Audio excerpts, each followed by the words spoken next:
के समस्त छात्र एवं छात्राएं, आज आपको मैं नागरिक शास्त्र विषय के अंतर्गत इकाई 6 भाग 2 या ब के अंतर्गत एक राजनीतिक दल के प्रभुत्व का दौर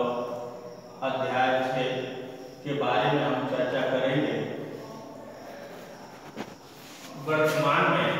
विश्व में कोई भी ऐसा देश या राष्ट्र नहीं है जहां पर राजनीतिक दलों का अस्तित्व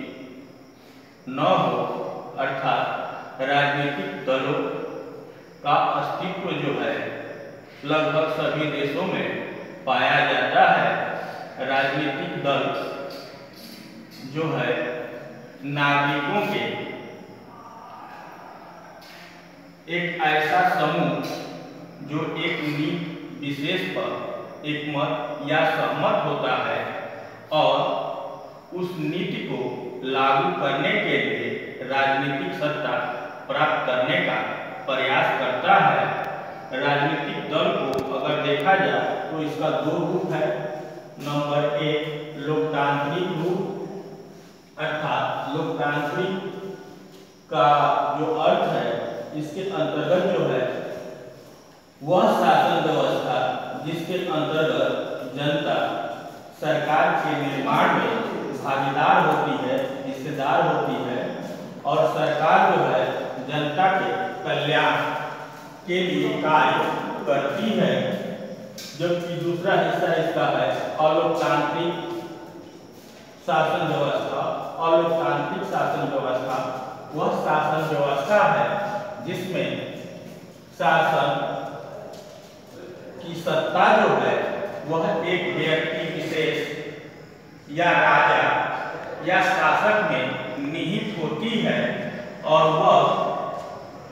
राष्ट्र में निरंकुश शासन या जनता के कल्याण संबंधित कार्यों को संपादित नहीं करता है, अर्थात वह जनता का शोषण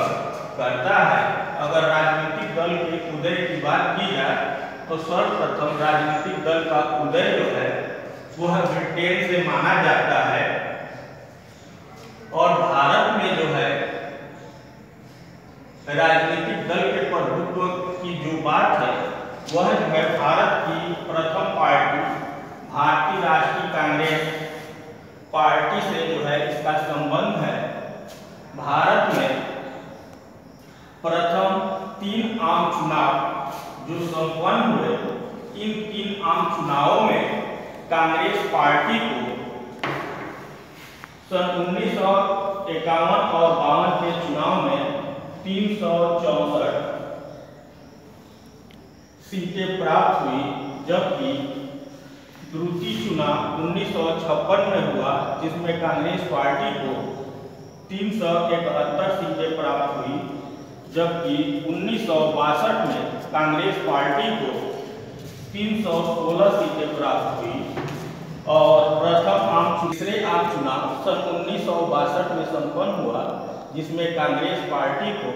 361 सीटें प्राप्त हुई। अन्य पार्टी की अगर बात की जाए तो भारतीय कम्युनिस्ट पार्टी को प्रथम आम चुनाव में 16 सीटें प्राप्त हुई थी, जबकि द्वितीय चुनाव में 27 सीटें प्राप्त हुई थी और तृतीय आम चुनाव में 29 सीटें प्राप्त हुई थी और जनसंघ पार्टी को प्रथम आम चुनाव में 3 सीटें प्राप्त हुई थी और द्वितीय आम चुनाव में 4 सीटें प्राप्त हुई थी और जो है सन 1962 में तृतीय आम चुनाव में सोशलिस्ट पार्टी या समाजवादी पार्टी को 16 सीटें प्राप्त हुई थी। भारत में चुनाव प्रक्रिया का जो निर्धारण है उसके लिए सार्वभौमिक वयस्क मताधिकार को महत्व दिया गया है। सार्वभौमिक वयस्क मताधिकार का आशय अगर देखा जाए तो सार्वभौमिक वयस्क मताधिकार उन नागरिकों को मत देने का अधिकार प्रदान किया जाता है जो 18 वर्ष की उम्र पूरी कर चुके हैं या 18 वर्ष की उम्र पूरी करने के बाद वह बालिग घोषित कर दिए गए हैं और चुनाव के मतदान रजिस्टर में उनका नाम दर्ज कर लिया गया है और फिर उन्हें मत देने का अधिकार दिया गया है। तो भारत एक ऐसा देश है जो भारत में रहने वाले समस्त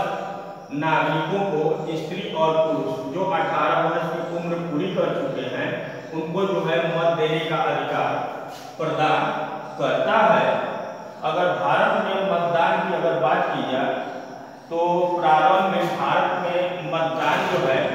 वह मत पत्र के द्वारा होता था और मत पत्र में जो है पार्टी का चुनाव निशान होता था और मतदाता जो है उस चुनाव निशान पर जो है अपना मोहर मारता था। परंतु धीरे धीरे जो है यह मत पत्र के स्थान पर जो है मतदान की प्रक्रिया में इलेक्ट्रॉनिक वोटिंग मशीन का प्रयोग किया गया। सन 1998 में गोवा विधानसभा के चुनाव में इलेक्ट्रॉनिक वोटिंग मशीन का प्रयोग हुआ और इससे जो है मतदान के समय और मतगणना में समय की बचत हुई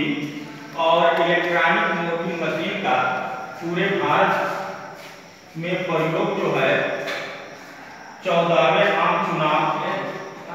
2004 में पूरे भारत में संपन्न हुआ। इसमें संपूर्ण भारत में जो है इलेक्ट्रॉनिक वोटिंग मशीन का प्रयोग किया गया। इलेक्ट्रॉनिक वोटिंग मशीन का 2 पार्ट होता है, बैलेट पेपर और कंट्रोल यूनिट। ये दोनों हिस्सा जो है एक दूसरे से जुड़े होते हैं। बैलेट पेपर पर जो है प्रत्याशी का नाम और चुनाव निशान होता है और मतदाता जो है वोट डालने की प्रक्रिया जो संपन्न करता है उसमें जो है बैलेट पेपर में जो है नीली बटन होती है और उसके बाद नाम और चुनाव निशान होता है। मतदाता जो है नीली बटन को दाबता है जिससे उजाला होता है और फिर की आवाज होती है। यह 15 सेकंड के अंदर होता है और उससे मतदान की प्रक्रिया जो है संपन्न हो जाती है। वर्तमान समय में भारत में लोकसभा और विधानसभा के चुनाव में इलेक्ट्रॉनिक वोटिंग मशीन का प्रयोग होता है। भारत में जो है